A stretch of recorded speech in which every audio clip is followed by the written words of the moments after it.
On question 2 of the test, we have that there is a net electric flux of 2.26 times 10 to the minus 6 newtons times meter squared per coulomb through a Gaussian surface, which is a cube of side length 1.25 centimeters. We can draw that cube if we wish.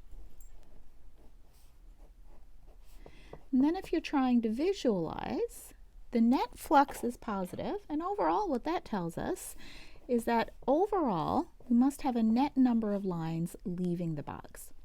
We in fact don't know anything about the nature of this charge. We don't know the size or the shape or the distribution, but we know that overall there are more electric field lines leaving the box than going into it. That's what a positive flux means. Let's write down our equation for electric flux.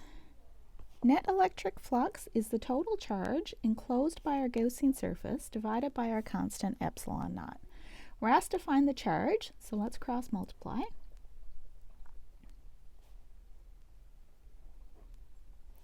So epsilon naught, 8.85 times 10 to the minus 12 coulombs squared over newtons times meters squared times the net electric flux that was given, 2.26 times 10 to the minus 6 newtons times meters squared per coulomb, gives us a total charge enclosed of 2.00 times 10 to the minus 17 coulombs.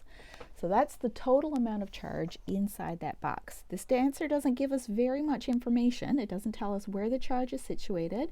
It doesn't tell if it's a point charge or a cylinder of charge or whatever the shape is. It's just that this is how much charge is inside this box. Keeping that in mind, let's move on to part B.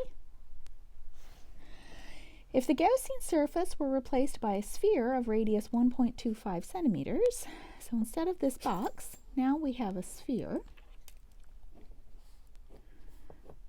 The electric field lines, whatever they were, they don't change because we haven't changed the charge, we've just changed the shape of this box.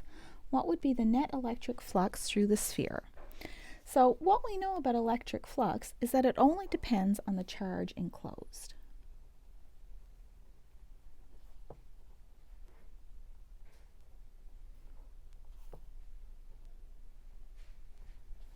And what we mean by enclosed, and that is my dog helping out another dog outside who just started to bark.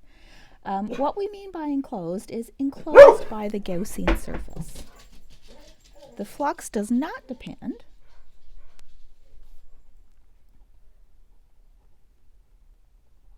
on the shape of the Gaussian surface.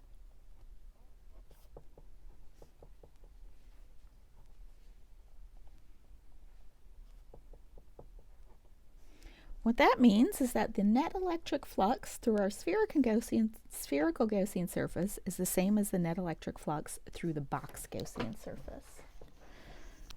2.26 times 10 to the minus 6 newtons meters squared per coulomb.